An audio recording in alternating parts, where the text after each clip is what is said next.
नमस्कार, मैं हूं आपके साथ सुमित अवस्थी और आप देख रहे हैं अपना फेवरेट डिबेट शो हम तो पूछेंगे। आज बात उत्तराखंड की। उत्तराखंड को लेकर भारतीय जनता पार्टी को बीते 2 सालों का सबसे बड़ा झटका लगा है क्या? बीजेपी के तमाम रणनीतिकार उत्तराखंड को और उत्तराखंड की मिजाज को समझ नहीं पाए क्या? आखिरकार क्यों और किस बात की जल्दबाजी थी बीजेपी लीडरशिप के पास, जबकि वहां पर अगले 1 साल के भीतर विधानसभा चुनाव तय हैं? आखिरकार क्या बीजेपी ने सरकार गिराने की कोशिश की, या फिर दूसरा तरफ से अगर आप देखें इस चश्मे को, अगर आप पलट कर देखें तो हरीश रावत जिनके पास सबसे अधिक विधायक होने चाहिए थे, उनके पास आज भी 70 में से 33 विधायक ही हैं। अगर वो 9 जिनकी जो वोट नहीं कर पाए उनको डिस्क्वालीफाई नहीं किया होता तो आज हरीश रावत के पास नंबर्स नहीं हैं। इन परिस्थितियों में क्या हरीश रावत या कांग्रेस ने अपना वर्चस्व उत्तराखंड में कम कर लिया है?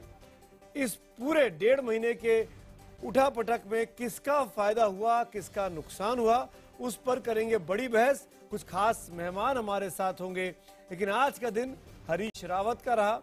रावत को राज मिला तो शाह को मात मिली, अमित शाह को मात मिली, क्योंकि उनकी पार्टी वहां पर सरकार बनाने का अपना सपना पूरा नहीं कर पाई। पहले दिन भर का घटनाक्रम और फिर इसी मुद्दे पर बड़े मेहमानों के साथ एक बड़ी चर्चा। हम तो पूछेंगे में अगले 1 घंटे बड़ी बहस।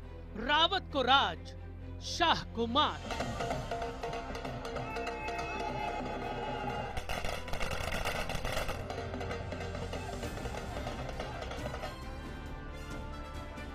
जब मैं अपनी लीडरशिप को दूसरों को थैंक्स करने जाऊंगा, मैं प्रधानमंत्री जी से भी मिलूंगा, वित्त मंत्री जी से भी मिलूंगा। सीबीआई आपसे पूछताछ करना चाहती है, आप कह रहे हैं कि मैं दिल्ली जा नहीं पाऊंगा।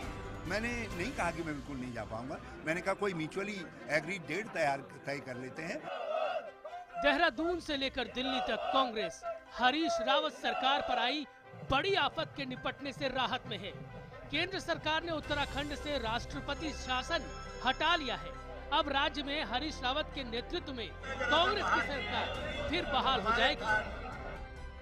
सुप्रीम कोर्ट में बुधवार दोपहर 12 बजे कार्रवाई शुरू हुई। केंद्र सरकार की तरफ से अटॉर्नी जनरल मुकुल रोहतगी ने कोर्ट को बताया कि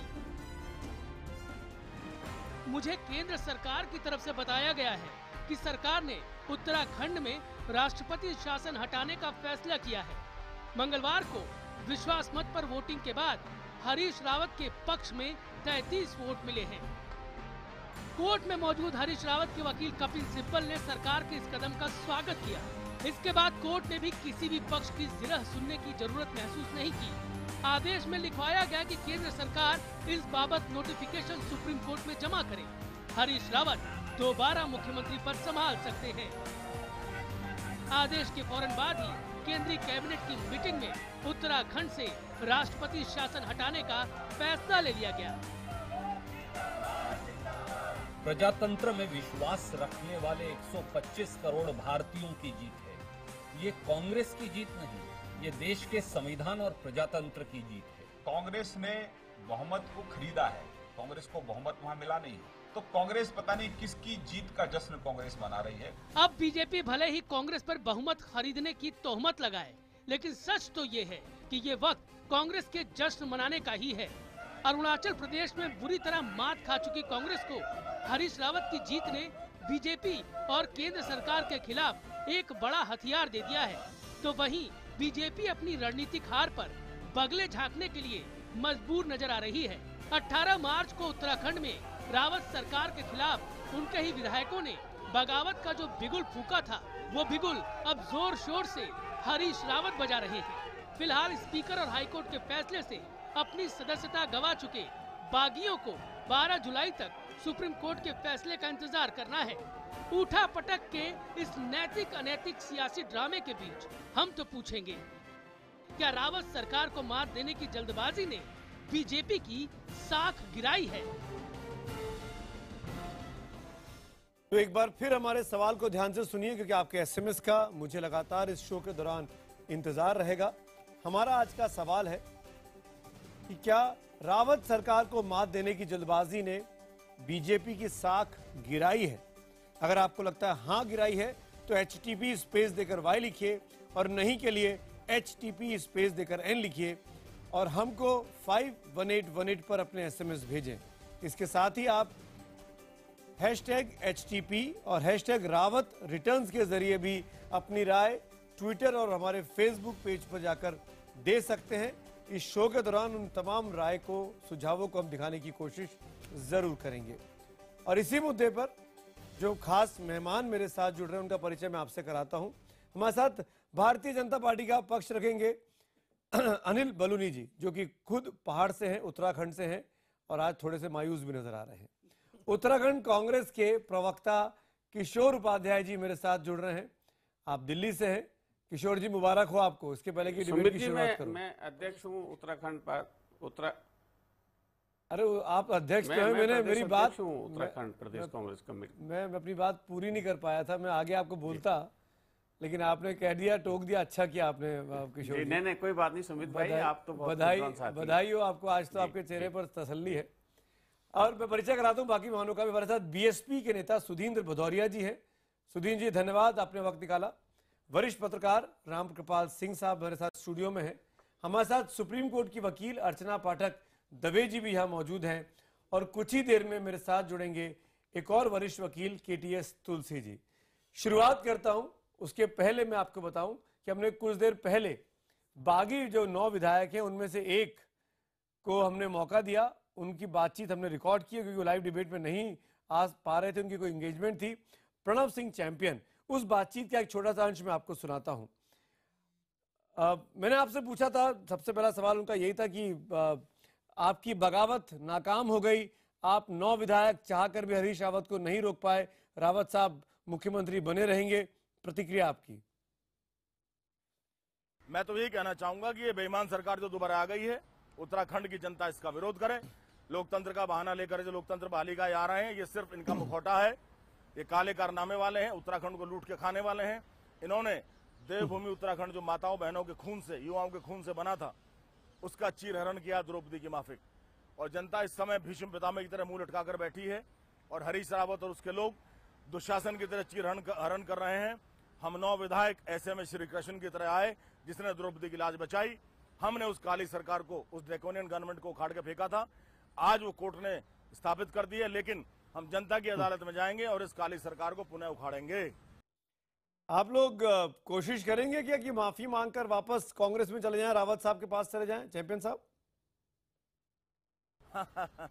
ये तो बड़ा बचकाना सवाल आपने किया है। हरीश रावत और माफी सवाल ही नहीं है।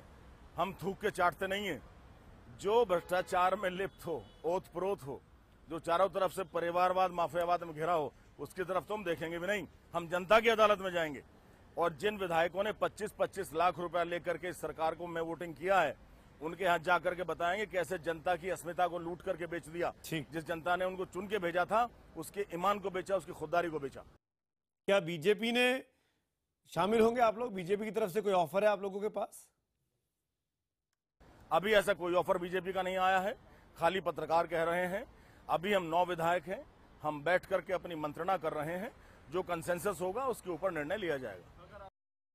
आपको लगता नहीं कि अब हरीश रावत के लिए काम बहुत आसान हो गया? इस पूरी लड़ाई में सबसे अधिक फायदा तो हरीश रावत का हुआ। जितने उनके विरोधी थे वो एक्सपोज हो गए, आप सब बाहर चले गए, उनके लिए अब काम आसान हो जाएगा। देखिए, सरकार का तो औचित्य नहीं रहा। वो तो एक it is a pack of wolves, corrupt लोगों की जमात हो गई है। जनता जो उत्तराखंड की है वो आज ठगा हुआ महसूस कर रही है। उसको सरकार नहीं मिली, उसको तो उनका दल मिला है, जो कुछ आपसी अपॉर्चुनिस्टिक नेता, जो कि भ्रष्ट नेता आपस में मिल गए और लूटने खसोटने जा रहे हैं। हम इसका विरोध करेंगे, चाहे पुनः न्यायालय जाना पड़े, चाहे हमें कहीं सड़क पे जाना पड़े, सड़क से न्यायालय तक जाना पड़े, हम विरोध करेंगे, जनता को जागृत करेंगे। वो सीडी जो स्ट्रिंग की सीडीज हैं, उनकी लाखों कॉपियां बना करके हर गांव में बांटी जाएंगी और इनका चेहरा बेनकाब किया जाएगा। जो ऐसे सफेद पोश, जो काले कारनामे करने वाले सफेद पोश हैं, उनको बेनकाब किया जाएगा। चलिए आगे बढ़ते हैं। मैं डिबेट को ओपन करता हूं। इस तमाम मेहमान मेरे साथ हैं। सबसे पहले अनिल बलूनी, मैं आपके पास आना चाहूंगा। सीधे तौर पर आपको लगता नहीं है इस पूरे प्रकरण में 18 मार्च से लेकर और आज 11 मई, करीब 1.5 महीना बीता, अगर आप प्रिसाइसली कहें तो करीब 47 दिन हुए। आपको लगता नहीं इस पूरे में, इस 47 दिनों में सबसे अधिक धब्बा, दाग, चिंता बीजेपी के माथे पर है, बीजेपी के चेहरे पर है? सुमित भाई, थोड़ा सा आप गलती कर रहे हैं। इसमें दाग भी कांग्रेस के दामन पे लगा है, धब्बा भी इन्हीं के ऊपर लगा है। देखिए, जो कल जो कुछ हुआ है, ये खर्चा पानी का बहुमत है, और मैंने नहीं, ये कांग्रेस के लोग ही कह रहे हैं कि खर्चा पानी दिया गया, उससे बहुमत मिला। देखिए, मैं छोटी सी बात अपने कहूँगा, हमने जितनी बातें कही सारी बातें सही साबित हुई। हमने कहा था इनके पास बहुमत नहीं है, 33 ही लोग हैं। ये कल हमारा पक्ष विंडिकेट होता है, 33 ही लोग ही इनके पास 18 तारीख को थे। इनके पास बहुमत नहीं था। जो हमने कहा था वो ठीक कहा था, पहली बात। दूसरी बात, हमने कहा था कि हॉर्स ट्रेडिंग हो रही है। ये बात मुख्यमंत्री जी को आपके चैनल पे मैंने देखा, IBN 7 पे हरीश रावत जी कह रहे हैं 50 करोड़ ले लो, 100 करोड़ ले लो, किसी भी तरह से बचाओ, टॉपअप करा दूंगा, भ्रष्टाचार कर दूंगा, चोरी कर दूंगा, मंडी सजा रखी थी। हमने नहीं कहा, आपके चैनल पे देखा। उसके बाद उसकी सत्यता दोबारा आपके ही चैनल पे हमने देखा कि इनके एक विधायक कह रहे हैं कि 25-25 लाख सबको मिला है। हमने तो नहीं कहा, आप ही के चैनल पे इन्हीं के लोग कह रहे हैं। अब आप बताइए, जितनी बातें हमने कहा था हॉर्स ट्रेडिंग हो रही है, ये बात भी सच निकली। तीसरी बात, हमने कहा था कि स्पीकर मनमर्जी कर रहे हैं, स्पीकर संविधान के हिसाब से नहीं चल रहे हैं, स्पीकर कानून का पालन नहीं कर रहे। ये बात भी देखिए, हमारा पक्ष विंडिकेट होता है। आपने देखा 9 लोगों की सदस्यता तुरंत समाप्त कर दी गई। भारतीय जनता अच्छे तर्क दे रहे हैं अनिल भाई, सुमित जी, लेकिन ये तर्क तो आपने सुप्रीम कोर्ट में भी दिए होंगे। सुमित जी, एक सेकंड, आपके बड़े बड़े वकीलों ने सुप्रीम कोर्ट में जाकर सब बातें कही होंगी। देखिए सुमित, कोर्ट ने क्या कहा अंत में? अंततोगत्वा हरीश रावत दोबारा मुख्यमंत्री हैं वहां पर। अंततोगत्वा आपके लोगों पर सवाल खड़ा हो रहा है कि आपने एक चुनी चुनाई सरकार को गिराने की कोशिश की। नहीं, देखिए, सरकार को गिराने की कोशिश नहीं की। अगर ऐसा हम नहीं करते सुमित अवस्थी जी, तो आप कहते हैं कि एक सरकार जिसका बजट गिर गया है, जिसका फाइनेंस बिल गिर गया है, आप कैसी सरकार चला रहे केंद्र में, क्यों नहीं कार्रवाई करते? तब आप हमको ऐसा कहते हैं। 9 विधायक अपने विप के अगेंस्ट जाके वोट करते हैं, तो बात नहीं खत्म हो गई?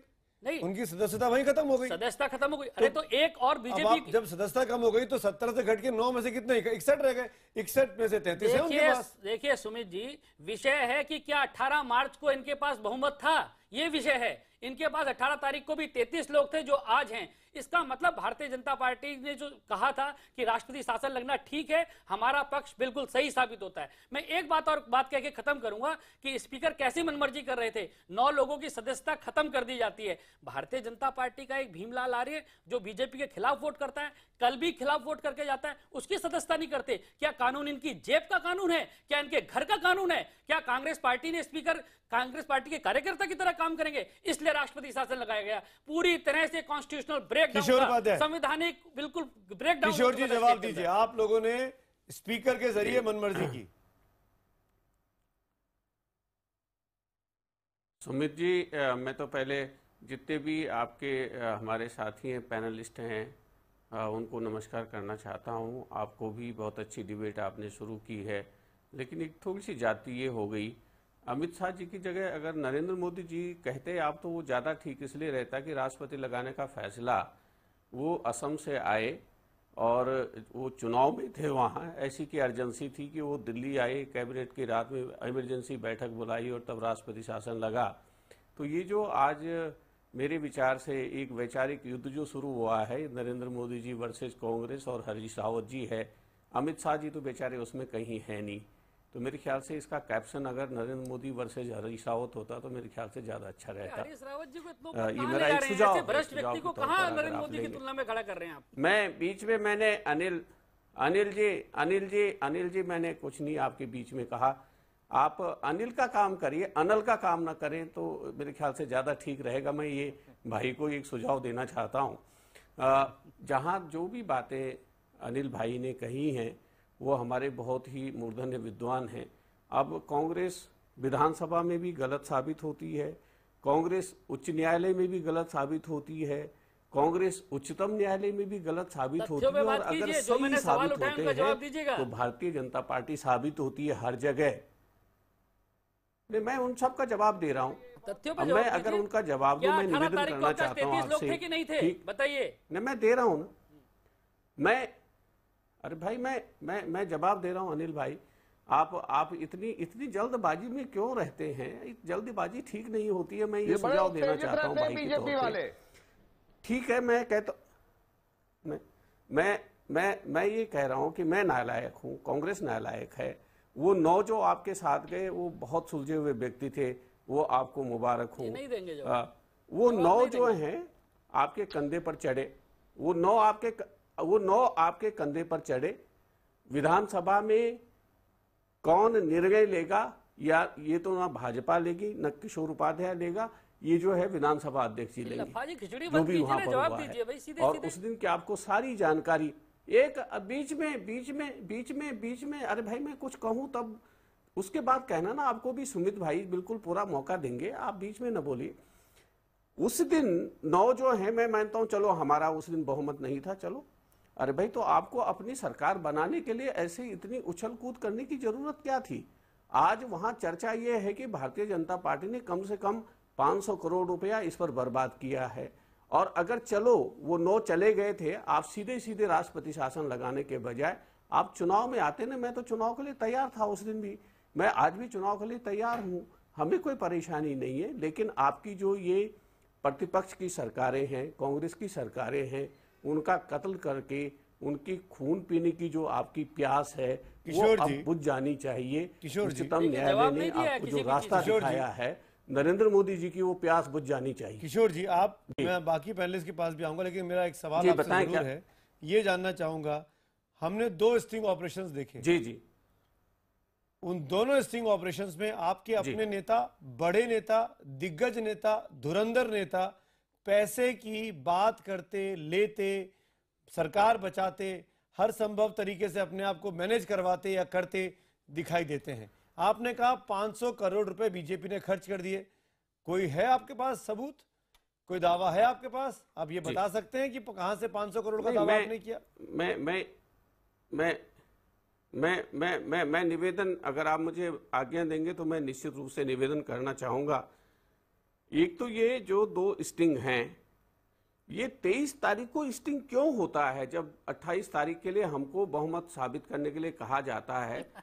और ये कहां पर होता है? जॉली ग्रांट एयरपोर्ट का कोर जो इलाका है किशोर जी, ये एक अगर मेरी बात किशोर जी, देखिए आप स्टिंग कब किया गया, क्यों किया गया, क्यों दिखाया गया? अरे भाई आप करवा लेते, आप मैनेज कर लेते, आपने कोशिश नहीं की होगी क्या, या आपकी पार्टी के लोगों ने कोशिश नहीं की होगी क्या? नहीं, हम देखिए किशोर जी, एक पत्रकार को, एक चैनल को या एक अखबार को कब क्या काम करना चाहिए, ये पॉलिटिकल लीडरशिप तो तैयार नहीं करेगी, तय नहीं करेगी ना। नहीं, कोई पत्रकार हो, आप क्या जो चीन के नजदीक सबसे बड़ा अच्छा आपका हवाई अड्डा है, उसके कोर उस इलाके में इस तरह के इंस्ट्रूमेंट आप ले जा सकते हैं? सबसे पहला सवाल ये है।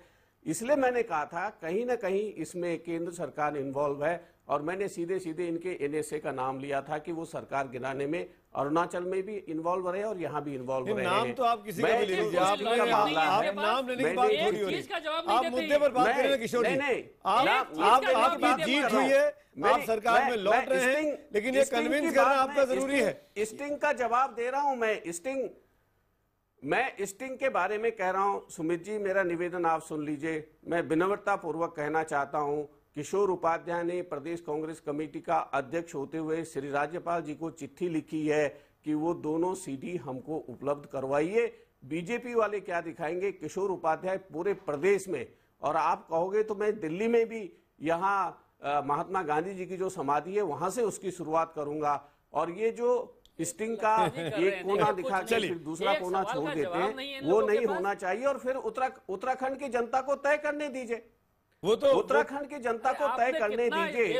हमको ओरिजिनल किशोर भाई, आप लोगों ने सोचिए कहां ले गए आप उत्तराखंड को। यहाँ के लोग तो अपने भोले भाले पन के कारण जाने जाते थे। हरीश रावत ने कहां ले गए हैं? कलंकित करने का पूरा देश 25-25 लाख में विधायकों को बिकवा रहे हैं। अमित शाह जी आपके विधायक कह रहे हैं कि 15 करोड़ का हफ्ता आता है। वर्गी जी जिस तरह से वहाँ पर्ची जो है मदन मिश्र कह रहे हैं 15 करोड़ का हफ्ता आता है खनन माफिया से।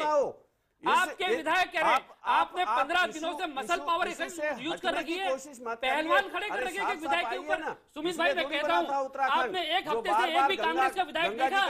एक भी कांग्रेस का विधायक आपको दिखा टीवी में कहीं? सबको कैद करके रखा था, सबके पीछे बाउंसर खड़े कर रखे इन लोगों ने, कैसे छुपा के रखे हुए आप लोगों ने? तभी आप लोग नहीं तोड़ पाएंगे, देखिए तभी आप अप्रोच नहीं कर पाएंगे। ये लोग डरा के रखे हुए हैं, वो लोग निकल के आते बाहर, लेकिन इन्होंने विधायकों को डराया धमकाया। 25 लाख रुपए दिए, नहीं 25 लाख रुपए दिए इन लोगों ने और साथ में डरा धमका लग रहे हैं। भयभीत है कांग्रेस के विधायक आज। सुझाव दिया है तो फिर हम कोशिश कर लेंगे, अगर भयभीत है तो आज भी टूट जाएंगे। देखिए इन्होंने जो हालत कर दी इस देवभूमि की, हरीश रावत को माफ नहीं करेंगे देश। मैं आगे बढ़ता हूं, चार मेहमान हो रहे हैं। किशोर जी, मुझे आपका संरक्षण चाहिए इस समय। सुमित जी, अरे किशोर जी, मेरा संरक्षण कहाँ दे पाऊंगा मैं आपको? मैं खुद एक गरीब पत्रकार हूँ। आपके जैसा मुख्यमंत्री और प्रदेश रूलिंग पार्टी का पीसीसी अध्यक्ष नहीं हूं। की सरकार चला रहे हैं। मैं बाकी आपकी इजाजत से मैं निवेदन कर रहा हूं, और ये भाजपा और अनिल बलूनी जी के भी फायदे की बात कह रहा हूं मैं। नहीं, आप मेरा सीबीआई में नहीं है विश्वास। आप 2 सदस्यीय हाई कोर्ट के 2 महानुभाव जज हैं हमारे, उनका एक आयोग बना दीजिए और उसमें उन सारे प्रकरणों की जांच कर लीजिए। भारतीय जनता पार्टी ने 500 करोड़ खर्च किए कि नहीं किए, हमने किसी को पैसा दिया कि नहीं दिया, वो बड़ा जबरदस्त आप लोगों का भाई चलिए टैलेंट है आप लोगों में।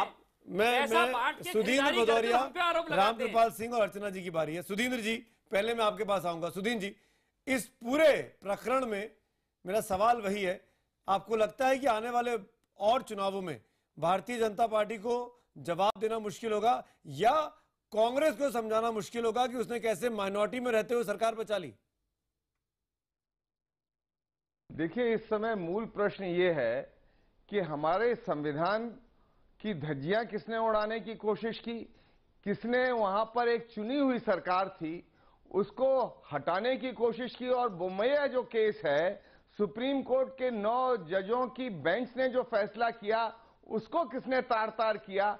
तो इसके अंदर ये स्पष्ट हो जाता है कि भारतीय जनता पार्टी की जो दिल्ली की सरकार है, उन्होंने वह जो 10th शेड्यूल है, जो एंटी डिफेक्शन बिल है, जिसको इन्होंने वहां पर तार तार कर दिया।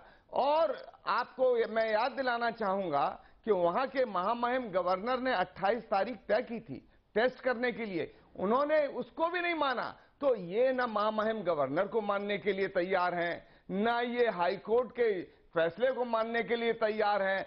अब सुप्रीम कोर्ट ने जब फैसला किया तो ये बड़े दुखी हैं और क्षुब्ध हैं और उत्तेजित हैं, अनाप शनाप बोलते चले जा रहे हैं, सभी लोगों को करप्ट कहते चले जा रहे हैं। आपके लोगों को खर्चा अरे भैया, आपका हम खुलासा करेंगे। आपका हिंदी बंधुओं का 50,000 करोड़ रुपया आपके पास जमा है, आपके साथ में भेदभाव तो नहीं हुआ, पता कर लीजिएगा। बलूनी, तुम इस तरह से उतरोगे फिर तुम बहुत पछताओगे, क्योंकि तुम्हारे से ज्यादा, तुम्हारी पार्टी से ज्यादा कोई भ्रष्ट पार्टी नहीं है इस देश के अंदर।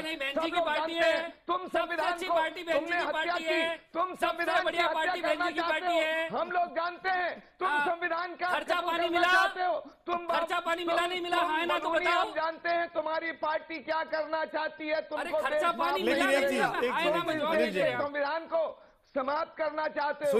मैं सुमित अवस्थी जी कहना चाहता हूँ, सुमित अवस्थी जी, अगर बलूनी इस तरह से टोका टाकी करेंगे तो ये बहस नहीं हो पाएगी। मैं इस बहस में हिस्सा नहीं लूंगा। सुधीर जी, मैं हूं ना, आप चिंता नहीं करिए। मैं आपसे एक सवाल पूछ रहा हूं, क्या ये जो फॉर्मूला है, जब ये बोलेंगे तो मैं इनको अच्छा ठीक है, आप मेरे सवाल का जवाब दीजिए, तो मैं इनको टोकूंगा। आप मेरे सवाल का जवाब दीजिए सुधीर जी। ये जो फॉर्मूला है कि आपने हरीश रावत जी को बचाने के लिए आपके 2 विधायकों ने वहां पर आप उनकी मदद की और उनके पास 33 कुल विधायक हो गए, बीएसपी ने सपोर्ट किया, क्या ये फॉर्मूला बीजेपी को हराने के लिए बाकी जगह भी बीएसपी मानेगी? 2012 में भी समर्थन दे रहे थे बीएसपी, क्या ये बात पंजाब में, उत्तर प्रदेश में भी मानेगी कि बीजेपी को हराने के लिए किसी और गठबंधन के साथ आ जाए, कांग्रेस के साथ आ जाए? देखिए, संदर्भ उत्तरांचल का है, उत्तर भी उत्तरांचल के संदर्भ में दूंगा। उत्तरांचल में हरीश रावत जी की सरकार थी, पिछले 4 वर्ष से हम लोग उनका समर्थन कर रहे थे। हमसे क्यों उम्मीद करी जा रही थी कि अब जब संध्या वेला थी, कुछ महीनों में चुनाव होने वाला है, तो हम उस सरकार से उन 9 विधायकों की तरह अलग हो जाएं और हम इनके साथ बैठ जाएं, क्यों ये हमसे उम्मीद की जा रही थी? ये इसलिए कर रहे हैं क्योंकि इन्होंने स्वयं उन 9 लोगों को अमित शाह जी के घर पर बुलाया, उनके साथ चाय पार्टी की, क्या क्या वादे किए अमित शाह को मालूम होगा और उन 9 विधायकों को मालूम होगा, कितना पैसे का लेन देन हुआ। क्या मैं बताता हूँ आपका लेन देन, मैं ये अभी आपके विधायकों का लेन देन बताता हूँ। आप क्या बताएंगे? फाइनेंस बिल में क्यों नहीं वोट दिया था आपके 2 लोगों ने? आपने क्या डील हो रही थी इस वक्त बताइए जरा। अडवाणी जी ने यहाँ पर नहीं, आपके 2 लोग क्या डील कर रहे थे बताइए तो सही। कितने करोड़ों रुपए दिखाए? अरे कितने करोड़ों रुपए अडवाणी जी? अरे बहन जी के जो इतने करोड़ों रुपए, कितनी जांचें चल रही है? बंधुओं को कितनी जांचें चल रही है? कितने करोड़ रुपए? कहाँ की बात कर रहे हो? अपनी गिरबान पे झांको जरा, जानते हैं अपनी गिरबान पे झांको जरा। सुधींद्र जी मेरे एक सवाल का जवाब और दीजिए। अडानी की पार्टी है, सुधींद्र जी, बहन जी की पार्टी है, सुधींद्र जी, पता है हम जानते हैं। आप कुछ गिन नहीं सकते सुबह से रात तक। सुधींद्र जी, उत्तर प्रदेश में जमानतें जब्त होंगी। सुधींद्र जी, तो आप ये कह रहे हैं कि बाकी राज्यों में कोई और गठबंधन में बीएसपी नहीं जाएगी, यूपी में और पंजाब में खासकर? देखिए ऐसा है, देखिए मैं पहले ये बतला दूं, उत्तर प्रदेश में इसी तरह से 2003-4 में इन्होंने बहन मायावती जी की सरकार गिरवाई थी। उस समय के गवर्नर, इस समय जो गवर्नर जिनको बनाया उस समय स्पीकर थे। पहले इन्होंने हमारे 3 विधायक तोड़े, फिर हमारे 5 विधायक तोड़े, फिर हमारे 7 विधायक तोड़े। इसी तरह से बाद में जाके इन्होंने मुलायम सिंह जी को शपथ दिलवाई। ये आदतन इस तरह का काम करते रहे हैं। अन्य पार्टी में ये नहीं कहना चाहता, मैं सीधा सवाल पूछ रहा हूँ सुधींद्र जी, आप और जगह गठबंधन नहीं करेंगे ना? भी सरकारों ने किया है, आप और जगह गठबंधन नहीं करेंगे ना? चाहता हूँ उत्तर प्रदेश में बहन मायावती जी हमारी पार्टी की राष्ट्रीय अध्यक्ष हैं, उन्होंने घोषित किया है उत्तर प्रदेश में हम अकेले लड़ेंगे और हम आपको दिखाएंगे कि हम अकेले लड़कर ये दोस्ती सिर्फ उत्तराखंड तक है, हमें किसी की जरूरत नहीं पड़ेगी। ठीक है। अर्चना जी, इस पूरे प्रकरण में सुप्रीम कोर्ट ने बहुत साफ कहा कि हमारी निगरानी में विश्वास मत हासिल करना होगा, और जो विश्वास मत के नतीजा है उसके बाद सरकार ने अपनी हार मानी और वहां पर वापस हरीश रावत जी की सरकार बहाल हो रही है। मैं आपसे ये जानना चाहूंगा, आपको लगता नहीं कि सुप्रीम कोर्ट ने जो 9 विधायक हैं बागी, जिनका फैसला 12 जुलाई तक के लिए पड़ा हुआ है पेंडिंग, उन 9 लोगों को इंपॉर्टेंस ना देकर क्या ये अधूरा फैसला है? क्योंकि 12 जुलाई को मान लीजिए फैसला विपरीत आता है, 9 लोगों की को बहाली मिल जाती है, उस परिस्थिति में विधानसभा की क्या स्थिति होगी? देखिए ऐसा है, सुप्रीम कोर्ट ने अपना निर्णय लिया। सबसे पहले तो मैं आपको बताना चाहूंगी कि हाई कोर्ट ने पहले ही फ्लोर टेस्ट के लिए कहा गया था, उसके बाद सुप्रीम कोर्ट में ये मामला आया और फ्लोर टेस्ट के लिए बोला गया। अब जब फ्लोर टेस्ट हुआ तो सुप्रीम कोर्ट एक कदम आगे आई, ऐसा पहली बार हुआ है, ऐसा पहले कभी नहीं हुआ है। सुप्रीम कोर्ट ने कहा कि ये जो होगा फ्लोर टेस्ट, ये हमारी निगरानी में होगा, और उस निगरानी में हुआ ये फैसला, और उसके बाद आज हमारे सबके सामने इसका रिजल्ट है। 9 लोगों को हाईकोर्ट ने ही बोल दिया कि इनकी, क्योंकि देखिए जब इनको रिबेल घोषित किया गया है तो उसके पीछे बहुत सारी चीजें, बहुत मेरिट्स के पीछे आपको जाना पड़ेगा, ये इतना जल्दी फैसला लेने वाला नहीं है। इसीलिए सुप्रीम कोर्ट ने कहा अभी के लिए ये 9 जो रिबेल एमएलएज हैं वो नहीं देंगे अपना वोट, और बाकी उनको माइनस करके जो स्ट्रेंथ रहेगी वो लोग अपना फ्लोर टेस्ट में शामिल रहेंगे। मुझे ऐसा लगता है कि एसआर बोमई का जो केस हमारा 1994 का था, 9 जजेस बेंच का, उसमें बड़ा क्लियर था प्रोक्लेमेशन कब होनी चाहिए, कब नहीं होनी चाहिए। 3 चीजें बहुत इंपॉर्टेंट थी उसमें यह था कि जो मटेरियल है, क्या मटेरियल है बिहाइंड दैट प्रोक्लेमेशन। नंबर 2, वो जो मटेरियल है वो कितना रेलेवेंट है, उसकी रेलेवेंसी क्या है। और तीसरा, कोई मैलिफाइड इंटेंशन नहीं होनी चाहिए, मैलिफाइड यूज ऑफ पावर नहीं होनी चाहिए। हमने देखा सुप्रीम कोर्ट का बड़ा बैलेंस निर्णय था, उन्होंने दोनों पार्टी से पूछ के, उनकी कंसेंट के बाद उन्होंने बोला कि ये फ्लोर टेस्ट होगा। उन दोनों ने कंसेंट दी कि हाँ आपकी निगरानी में हम करने को तैयार हैं। तो supreme court is the custodian of our constitution. इस बार भी हमने देखा कि उन्होंने वही किया जो एक कॉन्स्टिट्यूशन की गरिमा बनाए रखने के लिए बहुत जरूरी है। तो मेरा यही कहना है कि अगर आप पॉलिटिकल अपॉर्चुनिज्म इतना देखेंगे तो फिर आपको जुडिशरी के पास जाना ही पड़ेगा। जो 3 चीजें हमारे यहाँ अलग अलग है, लेजिस्लेटिव, एग्जीक्यूटिव एंड जुडिशरी, उनको अपना अपना काम करना चाहिए, लेकिन अगर लेजिस्लेचर इस तरह से जाएगा तो फिर कोर्ट को करना ही पड़ेगा। कोर्ट ने वो दोनों स्टिंग ऑपरेशंस का भी तवज्जो नहीं ली है। सर देखिए, जिसके बारे में बीजेपी कह रही है कि हरीश रावत और उनके लोग पैसा लेते देखे गए, बात करते देखे गए, उन दोनों स्टिंग ऑपरेशंस को भी तवज्जो नहीं दी गई अभी तक कोर्ट में। देखिए, केवल किसी के इल्जाम लगा देने से उस चीज का फैसला सीधे सुप्रीम कोर्ट नहीं करती है। There is a proper procedure which has to be followed.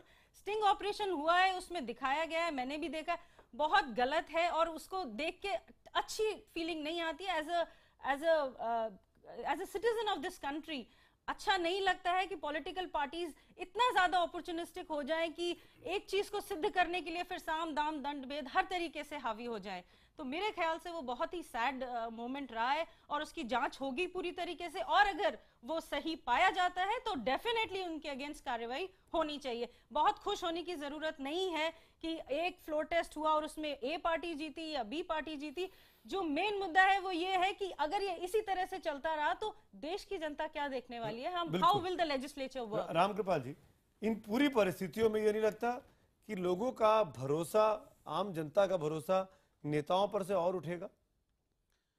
Sumit ji, आपका बिल्कुल सवाल महत्वपूर्ण है, लेकिन जैसे अभी जो आप चर्चा कर रहे थे जी, और जो वकील साहब कह रही थी, मैं उसी बात को थोड़ा सा एक चीज मैं पूछना चाहता हूं, जो मेरी अपनी मान्यता है, जो मैं समझ रहा हूं कि ये जो 9 विधायक हैं, जिस चीज के नाते उनको ये सजा दी गई है या जो आज उनकी स्थिति है, अगर वही काम कल 2 और लोगों ने किया और ये होने से पहले ही वो लोग पाला बदल चुके थे, तो अगर वो 9 के लिए उनको वो सजा है तो ये 2 भी उसी में आएंगे। एक कांग्रेस का बीजेपी के पाले में गया है, एक बीजेपी का कांग्रेस के पाले में गया है, तो 9-2 11 होते हैं। मेरा ऐसा मानना था कि ये 9 का जो मामला था कि क्या स्थिति उनकी है, ये महत्वपूर्ण था। किसी भी बहुमत साबित करने से पहले इसका फैसला होना चाहिए था। अब पता नहीं, खैर मैं पूरी न्यायपालिका का पूरा सम्मान करता हूं, लेकिन मेरे हिसाब से, क्योंकि बेसिक सवाल वही है कि अगर वो 9, रामकृपाल जी, अगर मैं प्लीज मैं अपनी बात कह लूं, फिर उसके बाद जितना चाहे आप बोलें। सवाल इस बात का है कि 18 तारीख को वो 9, आप विद्वान हैं, लेकिन विषय की जानकारी जो है, अरे मैं एक सेकंड मुझे पूरी बात तो सुन लीजिए, फिर मुझे जानकारी दीजिएगा, मैं सुनूंगा आपकी बात। 18 तारीख को उन 9 विधायकों की क्या स्थिति थी? वे वोट के पक्ष में थे कि नहीं थे? और क्योंकि उस दिन उनकी सदस्यता नहीं गई थी, जैसे कल 2 जो हैं उन्होंने पाला बदला, उनका वोट काउंट हुआ है, उनकी सदस्यता कल नहीं गई थी। और राज्यपाल ने जब ये कहा था कि ये फ्लोर टेस्ट होगा, उस दिन भी ये लोग विधानसभा के सदस्य थे, सब्सिक्वेंटली उनकी हुई है। प्लीज सुन लीजिए रामकृपाल जी, देखिए मैं बस आखिरी वाक्य कहूंगा। देखिए, आप तो अनिल बलूनी जी पर बोल नहीं रहे थे, मुझ पे क्यों बोले जा रहे हैं? प्लीज आप 1 मिनट धैर्य से सुन लीजिए, मेरी गलत जानकारी को भी सुन लीजिए। किशोर जी, आप जवाब दीजिएगा। किशोर जी, मेरी गलत किशोर जी, रामकृपाल जी की बात को आप काउंटर करना चाहते हैं, आप करिएगा। मैं तो सवाल पूछ रहा हूँ, किशोर जी की आप जवाब दे दीजिए, जवाब दे दीजिएगा, आप जो देना चाहें। मेरा विनम्रता यही है कि पहली बात यह है कि 18 मार्च को वे लोग सदस्य विधायक थे या नहीं थे। एक चीज, अगर वो विधायक थे, जैसे कल 2 लोग विधायक माने गए हैं, भले पार्टी उन्होंने बदल दी है, ऐसे ही वे लोग 18 तारीख को, और अगर वे 18 तारीख को कांग्रेस के पक्ष में नहीं थे, तो फिर वो मनी बिल कैसे माना जाएगा पास? ये एक मिनट मेरी बात समझ लें। इसलिए जब भी 12 जुलाई को ये बात आएगी, आप अभी उत्साह मत ज्यादा देखिए। मैं नहीं समझता हूं कि कोर्ट इस सवाल को कैसे नजरअंदाज कर देगा। ये ठीक है कि ये फैसला आगे जाएगा, लेकिन आज की तारीख में जो बात है, निश्चित तौर पर आप जीते हैं, जो जीता वही सिकंदर।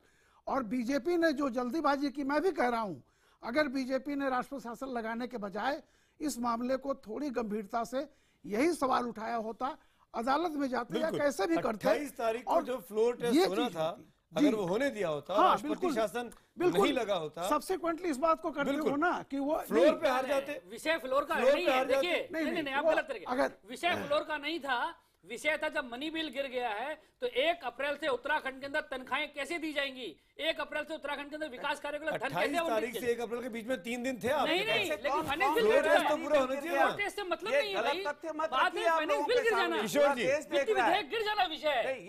ये आप गलत तथ्य रख रहे हो, ये जो भी बीच में बोल रहे हैं ये गलत तथ्य रख रहे हैं। 18 तारीख को कांग्रेस के पास 36 और 6 42 विधायक थे उस समय। ये कहां से आंकड़ा लेकर आए? भारतीय जनता पार्टी और अजय भट्ट जी के पैड पर दस्तखत करके वो राज्यपाल जी के पास गए। वीडियो रिकॉर्डिंग देखिए, वीडियो रिकॉर्डिंग देखिए, दिख रहा है 36 लोग खड़े होकर कर रहे हैं, हुआ ही नहीं। देखिए ये तो बिल्कुल किशोर जी देखिए वो 9 लोग जिनको आज बागी कहा जा रहा है उन्होंने बाहर आके सबके सामने कहा कि हमने वित्त विधेयक के खिलाफ वोट किया है। उन्होंने कहा और वो आज भी कहते हैं। आप कैसे कह सकते हैं कि 36 लोग थे आपके पास? के खिलाफ नहीं दिया मतदान। ये आप विधानसभा की कार्रवाई देखिए तब उस पर बहस करिए। पहले विधानसभा की कार्रवाई देखिए। कार्रवाई देखिए, मैंने भी देखी विधानसभा की कार्रवाई, उसमें लिखा है लोग विरोध कर रहे हैं और कह रहे हैं कि डिवीजन चाहिए। फिर वो 9 विधायक डिवीजन चाहिए, फिर वो 9 विधायक क्यों नहीं कराया? नहीं, कौन विरोध कर रहा है? किशोर जी विरोध कर रहा है। विधानसभा की कार्रवाई देखिए, किशोर जी उसमें लिखा है डिवीजन की मांग कर रहे थे 36 लोग खड़े होकर लोगों के सामने। आप गुमराह कर रहे हैं IBN 7 के। किशोर जी वो जो 9 विधायक हैं वो आपने शुरू में बधाई दी अनिल बलूनी को कि आपके पास आके मुबारक हो आपको। अगर वो 9 विधायक आपको इतने प्यारे हैं तो पीसीसी अध्यक्ष होने के नाते उनको अपने साथ रखने की आप कोशिश क्यों नहीं कर रहे हैं? अगर आपको 42 का आंकड़ा लेके जाना है किशोर उपाध्याय तो 9 लोगों से बात करिए ना। उससे पहले जो सुमित जी उससे पहले अनिल भाई के जो आज सबसे प्रिय मित्र हैं हरक सिंह जी ने अपने 2 कृषि मंत्रालय के विधेयक जो है बिल पास करवाए। प्रतिपक्ष रहे उसके 5 बाद साल 10 साल आपके विनियोग मंत्री विधेयक मित्र पास हमारे हो गया तब वो बिल में आए हैं सारे। हमारे कहां से मित्र? आपके मित्र 10 साल 15 साल तक आपके साथ घूम रहे हैं, ऐसे करके चल रहे हो, आपके बजट वो पेश कर रहे हैं, आपके वित्त मंत्री वो। आज बागी विधायकों में किसी एक को यहाँ होना चाहिए था। आप दोनों तो दूर भाग मुबारक हो सब दोनों लोग हार चुके हैं क्योंकि इन्होंने ये खर्चा पानी खुद बांटते रहते हैं। अनाज शराब पैसा है इन पर रेड्डी बंधुओं का 50,000 करोड़ रुपया खनन का है। बहन जी के पास किसका पैसा है? खनन का है। किसके चल रहे हैं? हमारे नहीं चल रहे है ना। आपके पास अदानी का अंदर थे या बाहर थे? आप बता देंगे, जवाब दे नहीं पा रहे हैं। खर्चा पानी मिल गया तो अंदर चले गए, खर्चा पानी नहीं मिला तो बाहर थे। मस्त रहिए। खर्चा पानी नहीं मिला तो बाहर थे, खर्चा पानी मिल गया तो अंदर चले गए। ऐसा तो नहीं अनिल जी। देखिए इनका सब लोग जानते हैं बहन जी की पार्टी में तो टिकट ही खर्चे पानी से मिलता है। किसी के पास कोई सबूत नहीं है। आप संविधान की हत्या करना चाहते हैं। डिबेट में लगाना बहुत आसान काम है। कोई भी व्यक्ति ने पैसा लिया या नहीं लिया ये साबित करना बड़ा मुश्किल काम होता है। स्टिंग ऑपरेशन जिसमें चीजें दिखाई दे रही हैं वो भी कोर्ट ने नहीं माने। रामगोपाल जी कुछ बोलना चाहते? सुमित जी मैं केवल एक बात, जो आपने सवाल मुझसे किया था जी कि जनता, तो मैं उसका जवाब दे दूं और छोटी सी एक बात जो तुलसी जी ने कही है उस पर भी। कल मैं यही था, आपके संवाददाता जो वहां से रिपोर्ट दे रहे थे उसको सुन करके, जैसे संवाददाता ने कहा कि पूरे शहर में धारा 144 लागू कर दी गई है, बिल्कुल डीजीपी जो है वो वहां का मुआयना कर रहे हैं, कोई वाहन वहां नहीं जा सकता और रैपिड फोर्स वहां लगा दी गई है। मुझे लगा कि कोई आतंकवादी हमला होने जा रहा है या जनता के चुने हुए प्रतिनिधि ये बताने जा रहे हैं कि वो किस पार्टी के साथ है। जो माहौल था, अब आप सोच सकते हैं कि इस देश की जनता जिसने वोट दिया था और जेपी ने सन 75 में कहा था मूवमेंट में कि तुम प्रतिनिधि ना रहे हमारे, राइट टू रिकॉल की बात की थी, वो जनता के जो चुने हुए प्रतिनिधि कल इस तरह से जो कुछ हुआ उसके लिए मैं कोर्ट को जिम्मेदार नहीं मानता। आज अरुण जेटली जी जिस तरह से भन्ना करके राज्यसभा में कह रहे थे, वो ये हालत आप लोगों ने मिल करके, दोनों पॉलिटिकल पार्टीज ने आज ये हालत की है। और शायद मुझे लगता है कि पहली बार ऐसा हो रहा था कि स्पीकर के बिना, एक आध बार और शायद हुआ है ऐसा, लेकिन ये दुर्भाग्यपूर्ण है कि स्पीकर के बिना कल ये सब कुछ हुआ। विधानसभा की कार्रवाई बिना स्पीकर के हो, इसके लिए दोनों पॉलिटिकल पार्टी जिम्मेदार हैं। जनता तो ये नहीं करेगा। और तुलसी जी ने जो एक बात कही, देखिए 9 विधायक या तो वो रहेंगे या नहीं रहेंगे, लेकिन उत्तराखंड की जो विधानसभा की सीटें हैं वो 71 हैं, उसमें कोई सुप्रीम कोर्ट ने कमी नहीं की है। अगर वे नहीं रहेंगे तो चुनाव होंगे कोई नहीं कह सकता कौन पार्टी जीतती है, कितना जीतती है। तो ये तो तय है कि वो 62 पर ये विधानसभा नहीं चलेगी, 71 पे चलेगी, जितना दिन भी चले, या तो नहीं चलेगी, चुनाव होंगे। तो मेरा ये कहना है कि हमें, जो मैं कह रहा था कि अगर वो 9 पर फैसला हो गया होता तो आज एक वो पहले होना चाहिए था। आज एक बेहतर होता, मतलब क्लियर जो जजमेंट मेजॉरिटी है कि नहीं है, एक बिल्कुल है, 35-37 है कि नहीं है। अर्चना जी, आप कुछ बोलना चाह रही थी। रामकृपाल सिंह जी की बात को आगे बढ़ाऊंगी। 9 लोगों की जो सदस्यता है, एमएलए की सदस्यता है, अगर उसको बरकरार रखा जाता है 12 जुलाई के बाद, तो फ्लोर टेस्ट हो सकता है और होना चाहिए भी। हमारी स्पिरिट ऑफ डेमोक्रेसी यही कहती है, और सुप्रीम कोर्ट ने अभी जो किया है वो यही किया है कि लेजिस्लेचर का जो काम है वो उसे करती रहे, उसके अंदर बीच में कोई बाधा नहीं आनी चाहिए। दूसरी चीज ये है कि जो हमारी कॉन्स्टिट्यूशन में लिखा हुआ है उन्होंने उसी चीज को आगे बढ़ाया है। हमारे नेताओं को यह समझना चाहिए कि this is the spirit is they are for the people, by the people and of the people. They should always strive to work. एक बार जनता ने उन्हें चुन के भेज दिया है, उसके बाद उन्हें अपना काम करना चाहिए। और इलेक्शंस 1 साल बाद है या अभी है, that is not the question here. Sudhindra जी, देखिए ऐसा है कि 9 विधायक हों या 5 विधायक हों, जितने विधायक हैं उनमें बहुमत किसका है, संवैधानिक जो जरूरत है ये हुआ करती है। आपको मालूम हो कि कई बार कुछ विधायक उनका निधन हो जाता है, तो क्या अगर कुछ विधायक कम हो गए तो क्या वो सरकारें भंग हो जाएंगी? मैं ये कहना चाहता हूं कि उत्तरांचल के अंदर अगर वहां पर विधायक कम हैं तो वहां पर उनका फिर से इलेक्शन होता, या वहां पर कोर्ट कोई फैसला लेती। ये पार्टियों को तोड़कर सरकार बनाने का क्या इनकी चाल है? ये एक वहां पर लोकतंत्र की हत्या थी। इसीलिए माननीय हाईकोर्ट ने, माननीय सुप्रीम कोर्ट ने इनको इनका चेहरा, असली चेहरा जो बीजेपी का है वो दिखा दिया। उत्तर प्रदेश में भी इन्होंने कोशिश की थी और इसीलिए ये बेनकाब हुए। किशोर जी, मैं आपसे जानना चाहूंगा, अगले महीने राज्यसभा के चुनाव आ रहे हैं, उत्तराखंड की भी सीटें हैं कि नहीं है?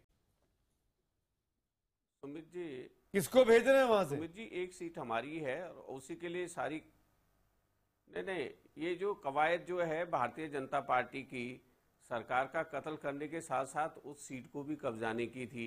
भारतीय जनता पार्टी के लिए यहाँ अलग कानून होता है, बाकी लोगों के लिए अलग होता है। यहाँ पर सुमित्रा महाजन जी अगर कोई निर्णय लेती हैं तो अरुण जेटली जी कहते हैं कि स्पीकर सर्वोच्च है। उत्तराखंड का स्पीकर अगर फैसला लेता है तो वो फिर विवाद का विषय बन जाता है। माइनॉरिटी को मेजॉरिटी बना देगा? निवेदन करना चाहता हूं, स्पीकर माइनॉरिटी को मेजॉरिटी बना सकते हैं? मैं एक निवेदन करना चाहता हूं।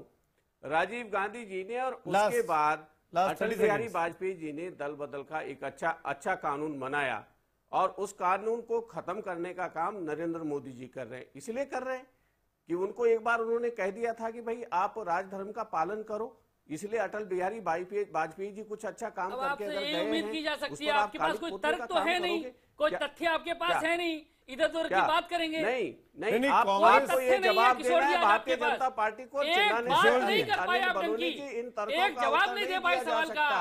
आज एक जवाब नहीं दे पाए। करिए, आपने पानी बताया नहीं आपने क्या है जिस व्यक्ति ने। माफी चाहता हूं, डिबेट को खत्म करने का वक्त हो रहा है। शुक्रिया अदा करूंगा तमाम लोगों का। लेकिन ये बात की भी सच्चाई है कि जब कांग्रेस पार्टी सत्ता में रही है तो कांग्रेस ने भी राष्ट्रपति शासन दबा के लगाया है। इंदिरा गांधी ने तो अपने कार्यकाल में 35 बार लगाया था, 11 साल के कार्यकाल में 35 बार लगाया था।